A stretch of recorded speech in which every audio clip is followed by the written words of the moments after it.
ಯವ್ವ ಹೆಂಗದಿವೆ? ಆ ಇನ್ನ ಬದುಕೀನಿ, ಸತ್ತಿಲ್ಲ. ಯವ್ವ ಯಾಕೆ ಬೇ ಹಂಗೆ ಮಾತಾಡಕುಂತಿದಿ? ಚಿಕ್ಕಿ ಆರಾಮದಿರ ಇಬ್ರು? ಯಮ್ಮ ಆರಾಮದಿಯಾಬೆ ನೀನು? ಯಾಕ ನಾವೇನು ಬದುಕೀವ ಏನು ಸತ್ತೀವ ಅಂತ ನೋಡ್ಕೊಂಡು ಹೋಗಕ್ಕೆ ಬಂದೇನಪ್ಪ? ಓಹೋ, ದೊಡ್ಡ ಮನೆ ಅಳಿಯ, ಏನು ಈ ನಮ್ಮ ಸಣ್ಣ ಮನೆಗೆ ಬಂದುಬಿಟ್ಟಿರಿ, ಗುಡಿಸ್ಲ ಮನೆಗೆ. ಪಾಪ ಇಲ್ಲಿ ಯಾರು ಬದುಕಾರೋ ಏನು ಸತ್ತಾರೋ ಅಂತ ನೋಡಕ್ಕೆ ಬಂದಿರ್ಬೋದು ಬೇ ಅಕ್ಕ. ಎದಕ್ಕೆ ಬಂದಿದ್ದಿ ಇತ್ತಾಗ ಮನೆಗೆ? ಏನೋ ಅವತ್ತು ದೊಡ್ಡ ದೊಡ್ಡದಾಗಿ ಮಾತಾಡೋದು. ಇಲ್ಲಿಂದ ಹೋಗಿದ್ದಿ ನಿನ್ನ ಹೆಂಡ್ತಿನ ಕರ್ಕೊಂಡು, ಈಗ ಎದಕ್ಕೆ ಬಂದಿದ್ದೀವಿ ವಾಪಸ್ ಇಲ್ಲಿಗೆ ಗುಡಿಸ್ಲ ಮನೆಗೆ? ಯವ್ವ ಯಾಕೆ ಬೇ ಎಲ್ಲರೂ ಹಿಂಗೆ ಮಾತಾಡಕುಂತೀರಿ? ಯಾಕಿನ್ನ ಯಾರು ನಾನು ಅಂದಿರೋ ಮಾತನ್ನು ಮರ್ತೇ ಇಲ್ಲನು? ಈ ಅಪ್ಪ, ನೀನಂದಿರೋ ಮಾತನ್ನು ನಾವು ಮರೆಯೋಕ್ಕಾಗತ್ತಾ? ಅದು ಸಾಧ್ಯನಾ?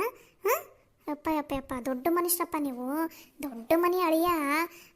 ನಮ್ಮಂತಾರೆಲ್ಲ ಎಲ್ಲಿ ನಿಮ್ಮ ಕಣ್ಣಿಗೆ ಕಾಣಿಸ್ಬೇಕಪ್ಪ? ಯವ್ವ ನನ್ನಿಂದ ತಪ್ಪಾಗೈತಿ ಬೇ, ನನ್ನನ್ನು ಕ್ಷಮಿಸ್ಬಿಡ್ಬೇ ಯವ್ವ. ಚಿಕ್ಕಿ ನೀವು ಅಷ್ಟೇ ನನಗೆ ಕ್ಷಮಿಸ್ಬಿಡ್ರಿ ಬೇ. ನಿನ್ನಂಥವ್ರನ್ನ ಯಾರು ಕ್ಷಮಿಸ್ತಾರ? ಹೆತ್ತ ತಂದೆ ತಾಯಿನೇ ಕಾಲಲ್ಲಿ ಒದ್ದು ಹೋದವ್ ನೀನು, ಮತ್ತಿದಕ್ಕೆ ಬಂದಿದ್ದೀನಿ ವಾಪಸ್ ಈ ಮನೆಗೆ. ಯವ್ವ ನನ್ನಿಂದ ತಪ್ಪಾಗೈತಿ ಬೇ, ನಾನು ಮಾಡಿದ ತಪ್ಪು ನನಗೆ ಈಗ ಅರ್ಥ ಆಗುಂತೈತಿ ಬೇ. ದಯವಿಟ್ಟು ನನ್ನನ್ನು ಕ್ಷಮಿಸ್ಬಿಡ್ಬೇ ಯವ್ವ. ಈ ಮನೆಯಾಗಿ ಯಾರು ಕ್ಷಮಿಸಿದ್ರು ನಾನು ಮಾತ್ರ ನಿನ್ನನ್ನು ಕ್ಷಮಿಸಲ್ಲ, ಈ ಮನೆ ಒಳಗೆ ಕೂಡ ನಿನ್ನನ್ನು ಸೇರಿಸ್ಕೊಳಂಗಿಲ್ಲ. ಯಪ್ಪ ಹಂಗೆ ಅನ್ಬೇಡಪ್ಪ, ನನ್ನಿಂದ ತಪ್ಪಾಗೈತಿ. ನಿನ್ನ ಬಾಯಾಗ ನನ್ನನ್ನು ಅಪ್ಪ ಅಂತ ಕರಿಯಾಕೆ ಹೋಗ್ಬೇಡ. ಕರೆಯೋ ಹಕ್ಕು ಕೂಡ ನಿನಗಿಲ್ಲ. ಎದಕ್ಕೆ ಬಂದು ಈಗ ನೀನಿಲ್ಲಿ? ಏನೋ ದೊಡ್ಡ ಶ್ರೀಮಂತಿಕೆ ಸಿಕ್ಕೈತಿ, ನಮ್ಮ ಮಾವ ಹಂಗೆ ನಮ್ಮ ಅತ್ತಿ ಹಿಂಗೆ ಅಂತ ಏನೇನೋ ಹೇಳಿ ಹೋಗಿದ್ದೆಲ್ಲ ಹೆಂಗಸರ್ತಾರ. ಈಗ ಎದಕ್ಕೆ ಬಂದಿದ್ದೀವಿ ವಾಪಸ್ ಈ ಮನೆಗೆ? ಯಪ್ಪ ನಾನು ತಪ್ಪು ಮಾಡಿಬಿಟ್ಟೆಪ್ಪ. ನಿಮಗೆಲ್ಲ ಮನಸ್ಸಿಗೆ ನೋವು ಮಾಡಿ ಹೋಗಿದ್ದಕ್ಕ ನನಗೆ ಸರಿಯಾದ ಶಾಸ್ತಿ ಏನಾಗೈತಿ. ಯಪ್ಪ ನನ್ನನ್ನು ಮನೆಯಿಂದ ಹೊರಗಡೆ ಹಾಕ್ಬಿಟ್ರಪ್ಪ. ಓ, ಅಲ್ಲಿ ಮನೆಯಿಂದ ಹೊರಗಡೆ ಹಾಕಾರಂತಂದು ಇಲ್ಲಿಗೆ ಬಂದಿದ್ದೀನಿ ನೀನು. ನಿನಗೇನು ತಂದೆ ತಾಯಿನ ನೋಡ್ಬೇಕನ್ಸೈತಿ, ಅಥವಾ ತಂದೆ ತಾಯಿ ಮೇಲೆ ಪ್ರೀತಿ ಐತಂತ ನೀನೇನು ಇಲ್ಲಿಗೆ ಬಂದಿಲ್ಲ. ಅದ ಅನ್ಕೋತೀನಿ. ಅಲ್ಲಿಂದ ಒದ್ದು ಓಡ್ತಾರ ಇಲ್ಲಿಗೆ ಬಂದಿದಿ. ನಾಚಿಕೆ ಆಗಲ್ಲ ನಿನಗೆ? ಅದು ಯಾವ ಮುಖ ಇಟ್ಕೊಂಡು ಇಲ್ಲಿಗೆ ಬಂದಿದ್ದೀನಿ ನೀನು? ಅಪ್ಪ ನೀನ ಹಿಂಗಂದ್ರೆ ಹೆಂಗೆ ಹೇಳಪ್ಪ? ನಾ ಇನ್ನು ಎಲ್ಲಿಗೆ ಹೋಗ್ಲಿ ಹೇಳಪ್ಪ? ತಪ್ಪು ಮಾಡಿಬಿಟ್ಟೆಪ್ಪ ನಾನು. ಅವರು ದೊಡ್ಡ ಮನುಷ್ಯರಪ್ಪ. ಅಲ್ಲಿ ನನಗೆ ಮನ್ಯಾಗ ಯಾವುದಕ್ಕೂ ಬೆಲೆ ಕೊಡಲಿಲ್ಲಪ್ಪ. ಅಷ್ಟೇ ಅಲ್ಲ, ನನ್ನ ಹೆಂಡತಿನ ನನಗೆ ಡಿವೋರ್ಸ್ ಕೊಟ್ಟು ಆಕೆ ಬೇರೆ ಮದುವೆ ಹಾಕಿ ಒಪ್ಕೊಂಡಾಳಪ್ಪ. ನಾನು ಅದಕ್ಕೆ ಇಲ್ಲಿಗೆ ಬಂದುಬಿಟ್ಟೆಪ್ಪ. ದಯವಿಟ್ಟು ನನಗೆ ಕ್ಷಮಿಸ್ಬಿಡಪ್ಪ. ಮನೆಯಿಂದ ಹೊರಗಡೆ ಹೋಗಂತ ಮಾತ್ರ ಹೇಳಬೇಡಪ್ಪ. ನನಗೆ ಇವಾಗ ನಿಮ್ಮನ್ನು ಬಿಟ್ಟರೆ ಬೇರೆ ಯಾರೂ ಗತಿನೇ ಇಲ್ಲ. ನಿನ್ನ ಜನ್ಮಕ್ಕಿಷ್ಟು ಬೆಂಕಿ ಹಾಕ. ಮನೆಯಿಂದ ಓಡಿ ಹೋಗಿ ನಮ್ಮ ಮನೆ ಮರ್ಯಾದೆ ಎಲ್ಲ ತೆಗೆದಿಟ್ಟಿ ನೀನು. ಇಷ್ಟು ದಿನ ಆದ್ರೂ ನಮ್ಮ ಮನೆ ಹೆಣ್ಮಕ್ಳು ಯಾರು ನಮ್ಮ ಮನೆ ಮರ್ಯಾದೆ ತೆಗ್ದಿಲ್ಲಾಗಿತ್ತು. ನೀನೆಂತನೂ ಹುಟ್ಟಿದಿಲ್ಲೋ ನನ್ನ ಹೊಟ್ಟ್ಯಾಗ. ನಮಗೆಂಥ ಮಗ ಹುಟ್ಟುಬಿಟ್ಟೇನ ನೀನು? ಅದು ಯಾವ ಜನ್ಮದಾಗ ಅದು ಏನು ಪಾಪ ಮಾಡಿದ್ವ ಏನೋ ನಾವು ಗಂಡ ಹೆಂಡ್ತಿ ನಿನ್ನಂಥ ಮಗ ಹುಟ್ಟುಬಿಟ್ಟಾನ ನಮಗೆ. ನನಗಂತೂ ನಾಚಿಕೆ ಆಗುಂತೈತಿ ನಿನ್ನ ಮುಖ ನೋಡೋಕೆ. ನೀನು ಮಾತ್ರ ಯಾವುದೇ ಕಾರಣಕ್ಕೂ ಈ ಮನೆ ಒಳಗೆ ಹೆಜ್ಜೆ ಇಡಂಗಿಲ್ಲ. ನಿನ್ನ ಜೊತೆ ಮಾತಾಡೋಕ್ಕೂ ನನಗೆ ಮನಸ್ಸಿಲ್ಲ. ಎಣ್ಣ ಇವನ್ ಸಲುವಾಗಿ ನೀನು ಯಾಕೆ ಈ ನನ್ನ ಸಿಟ್ಟು ಮಾಡ್ಕೋತಿದ್ದಿ? ಬೇಡ, ನೀ ಸುಮ್ಮನೆ ಒಳಗಡೆ ನಡಿ. ಇಂಥವ್ರ ಸಲುವಾಗಿ ನಮ್ಮ ಆರೋಗ್ಯನ ನಾವು ಹಾಳು ಮಾಡ್ಕೋಬಾರ್ದು ಸಿಟ್ಟು ಮಾಡಿಕೊಂಡು. ಅದು ಬರೋಬ್ಬರಿನ ಐತಿ. ಆದ್ಯಾಗ ಹೋಗೋ ಬರೋರ ಸಲುವಾಗಿ ನಾವ್ಯಾಕೆ ನಮ್ಮ ಸಮಯನ ನಮ್ಮ ಆರೋಗ್ಯನ ಹಾಳು ಮಾಡ್ಕೋಬೇಕು? ಲಕ್ಷ್ಮಿ, ಯಾವುದೇ ಕಾರಣಕ್ಕೂ ಈ ಮನೆ ಒಳಗೆ ಬೇರೆಯವ್ರು ಯಾರೂ ಬರಂಗಿಲ್ಲ. ಒಂದು ವೇಳೆ ನನ್ನ ಮಾತು ಮೀರಿ ಈ ಮನೆ ಒಳಗೆ ಬಂದ್ರೆ ನಾನು ಮಾತ್ರ ಈ ಮನೆ ಆಗಿರಂಗಿಲ್ಲ, ನೆನಪಿರಲಿ. ಹೇಳಿದ್ದು ಕೇಳಿಸ್ತಿಲ್ಲ? ಹೋಗಿನ್ನ ಇನ್ನ ಎದಕ್ಕೆ ಇಲ್ಲೇ ನಿಂತಿದಿ? ಯವ್ವ ಅಪ್ಪಗಂತೂ ನನ್ನ ಮೇಲೆ ಭಾಳ ಬೇಜಾರೈತಿ. ನೀನಾದರೂ ಒಪ್ಕೋಬೇ. ನನಗೆ ಈ ಮನೆ ಬಿಟ್ರೆ ಮತ್ತೆ ಎಲ್ಲೈತೆ ಹೇಳ್ಬೇ ಇರಾಕ? ಯವ್ವ ನನ್ನನ್ನು ಒಳಗಡೆ ಕರ್ಕೋರಿಬೇ. ಇದೊಂದು ಸಲ ತಪ್ಪು ಮಾಡೀನಿ ಏನೋ, ಮುಂದಿನ ಸಲ ಈ ಥರ ಮಾಡಂಗಿಲ್ಲ. ದಯವಿಟ್ಟು ನನ್ನನ್ನು ಒಳಗಡೆ ಕರ್ಕೋರಿಬೇ. ಹೊರಗಡೆ ಬೀದ್ಯಾಗ ನಾಯಿ ಅಡ್ಡಾಡ್ತಾವಲ್ಲ, ಅವು ಕರ ನಿಯತ್ತಿರ್ತೈತಿ. ಇವತ್ತೊಂದು ಹೊತ್ತು ಊಟ ಹಾಕಿದ್ವಂದ್ರೆ ಇವ್ರು ನಮ್ಗೆ ಒಂದು ಹೊತ್ತು ಊಟ ಹಾಕಾರ, ಇವ್ರ ಮನಿನ ಕಾಯ್ದಾದ್ರೂ ನಮ್ಮ ಋಣನ ನಾವು ತೀರ್ಸ್ಕೋಬೇಕಂತಂತಾರೆ. ನಿನ್ನಂಥ ಮನುಷ್ಯ ಜಾತಿಗೆ ನಿಯತ್ತನ್ನೋದೇ ಇಲ್ಲ. ನಿನ್ನಿಂದಾಗಿ ಈ ಮನೆ ಮರ್ಯಾದೆ ಹೋಯ್ತು. ಅಷ್ಟೇ ಅಲ್ದ ನನ್ನ ಮಗಳದ ಮದುವೆ ಆಗೋದು ಎಷ್ಟು ಕಷ್ಟ ಇತ್ತು ಗೊತ್ತನ? ಏನೋ ಅವರು ದೊಡ್ಡ ಮನಸ್ಸು ಮಾಡಿದ್ರು, ಯಾಕೋ ದೊಡ್ಡ ಗುಣ ಇತ್ತಂತಂದು ನನ್ನ ಮಗಳ ಮದುವೆ ಯಾವುದು ತೊಂದರೆ ಇಲ್ಲದಂಗೆ ನಡೀತು. ಇಲ್ಲ ಅಂದಿದ್ದಿದ್ರೆ ನನ್ನ ಮಗಳ ಗತಿ ಏನಾಕಿತ್ತು? ನಿನ್ನ ಸಲುವಾಗಿ ನನ್ನ ಗಂಡ ಹಾಸಿಗೆ ಹಿಡಿದಿದ್ದ. ಮನೆಯಾಗಿರೋರಿಗೆ ಒಬ್ಬರಿಗೂ ನೀನು ಬೆಲೆ ಕೊಡಲಿಲ್ಲ. ಅಷ್ಟೆಲ್ಲ ಸಾಕಿ ಬೆಳೆಸಿದ್ದ ನಿಮ್ಮ ಅಪ್ಪಗೆ ನೀನು ಬೆಲೆ ಕೊಡ್ಲಾರ್ದ ಅವರಿಗೆ ಬಾಯಿಗೆ ಬಂದಂಗೆ ಮಾತಾಡಿ ಹೋದೋ ನೀನು ಇವಾಗ ನೀನು ಬಂದ ತಕ್ಷಣ ನಿನ್ನ ಮನೆ ಒಳಗಡೆ ಸೇರಿಸ್ಕೊಂಡ್ಬಿಡ್ಬೇಕನ ಸಾಧ್ಯನೇ ಇಲ್ಲ. ನನ್ನ ಗಂಡ ಏನು ಈ ಮನ್ಯಾಗ ಮಾತು ಕೊಟ್ಟು ಹೇಳ್ತಾನ ಅದ ಮಾತ ಈ ಮನ್ಯಾಗ ನಡೆಯೋದು. ನನ್ನ ಗಂಡನ ಮನಸ್ಸಿಗೆ ನೋವಾಗಂಗೆ ನಾನು ಮಾತ್ರ ನಡ್ಕೊಳಂಗಿಲ್ಲ. ನಮ್ಮ ಅತ್ತಿ ಹಂಗೆ ನಮ್ಮ ಮಾವ ನನಗೆ ಅಷ್ಟು ಖರ್ಚು ಮಾಡ್ತಾನ ಇಷ್ಟು ಖರ್ಚು ಮಾಡ್ತಾನ ಹಂಗೆ ನೋಡ್ಕೋತಾನ. ನಿಮ್ದು ಆಫ್ಟ್ರಲ್ ಜಿಜಿಬಿ ಲಕ್ಷ ಯಾರಿಗೆ ಬೇಕು ಅಂತ ಏನೇನೋ ಹೇಳಿ ಒದ್ದು ಹೋಗಿದ್ದಿ ಮನಿನ. ಈಗೇನೀಗ ಈಗ ಯಾರೂ ಇಲ್ಲ ಅಂತ ಇಲ್ಲಿಗೆ ಬಂದೇನ? ನೀನನ್ನು ಹೆಂಗೆ ನಂಬೋದು?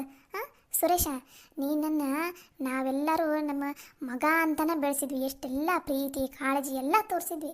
ಅಂದರೂ ಅದು ಯಾವುದೂ ಲೆಕ್ಕಕ್ಕಿಲ್ದ ಬರೀ ದುಡ್ಡಿನ ಆಸೆಗೋಸ್ಕರ ಆ ಹುಡುಗಿಯಿಂದ ಹೋಗಿದ್ದೆಲ್ಲ. ನಿನಗೆ ನಾಚಿಕೆ ಅನ್ಸಲ್ಲ? ನಾಚಿಗೆ ಮಾನ ಮರ್ಯಾದೆ ಅನ್ನೋದಿದ್ದಿದ್ರೆ ಇವನು ಬರೀ ತನ್ನ ಸ್ವಾರ್ಥಕ್ಕಷ್ಟ ಯೋಚನೆ ಮಾಡ್ತಿಲ್ಲಾಗಿದ್ದ, ಎಲ್ಲರ ಬಗ್ಗೆನೂ ಯೋಚನೆ ಮಾಡ್ತಿದ್ದ. ಅದು ಮೂರು ಇಲ್ಲಾರ್ದಕ್ಕೆ ತಂದಷ್ಟ ತಾನು ಸ್ವಾರ್ಥಿ ಆಗಿದ್ದ.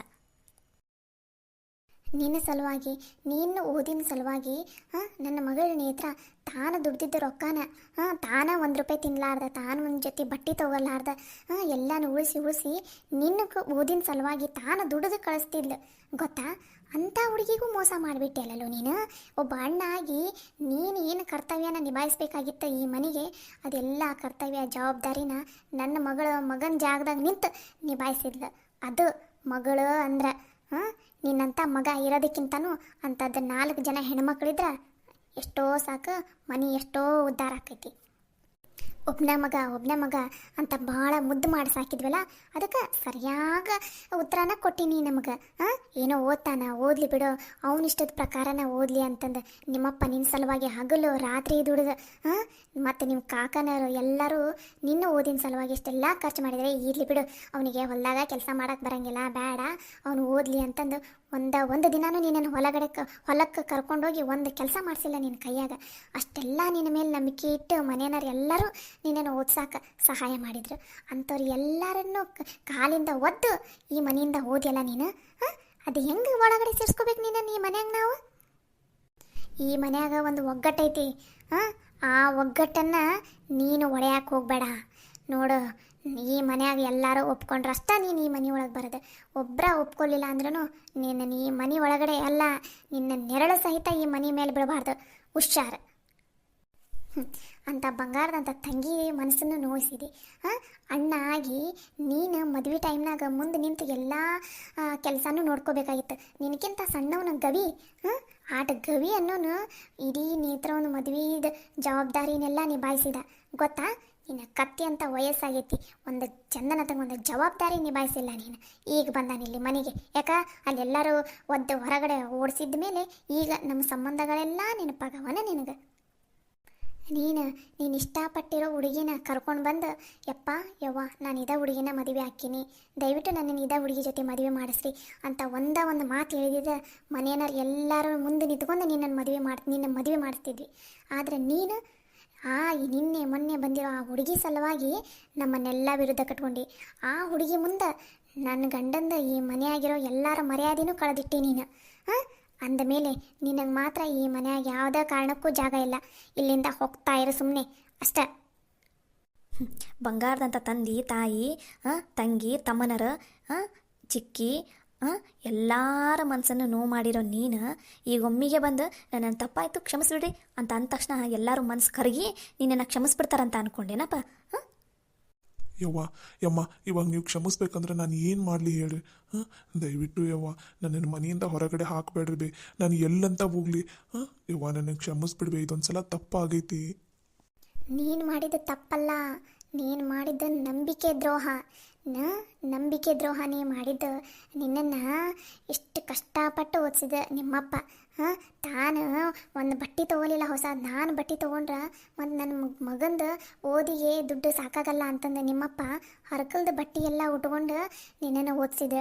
ಯಾಕೆ ನನ್ನ ಮಗ ಚಂದನತಂಗೆ ಓದಲಿ, ಮುಂದಾದರೂ ನನ್ನ ಮಗ ನನಗೆ ಚಂದನತಂಗೆ ನೋಡ್ಕೋತಾನ, ನನ್ನ ಮಗಳದ ಮದುವೆದ ಜವಾಬ್ದಾರಿ ಎಲ್ಲ ನಿಭಾಯಿಸ್ತಾನ ಅಂತಂದು ಎಷ್ಟೆಲ್ಲ ಆಸೆ ಕನಸುಗಳನ್ನು ಇಟ್ಕೊಂಡಿದ್ರು. ಅದನ್ನೆಲ್ಲ ನೀನು ಸುಟ್ಟು ಬೂದಿ ಮಾಡಿಬಿಟ್ಟು ನಿನ್ನನ್ನು ಯಾವುದೇ ಕಾರಣಕ್ಕೂ ಈ ಮನೆಯೊಳಗೆ ಸೇರಿಸ್ಕೊಳಲ್ಲ. ಇಲ್ಲಿಂದ ಹೋಗ್ತಾ ಇರ ಅಷ್ಟ. ಇದಕ್ಕೂ ಮೀರಿ ನೀನೇನಾರ ಇಲ್ಲೇ ಇದ್ದಿ ಮತ್ತಿಲ್ಲಿ ನನ್ನ ಹೆಣ ನೋಡ್ಬೇಕಾಕೈತಿ ನೀನು. ಹುಷಾರ್. ಬೇಡವ್ವ ಬೇಡ, ನೀನು ಮಾತ್ರ ಆ ಥರ ಮಾತಾಡೋಕೆ ಹೋಗ್ಬೇಡ್ಬಿ. ಸರಿ, ನಾ ಇಲ್ಲಿಂದ ಹೋಗ್ತೀನಿ, ಬರ್ತೀನಿ.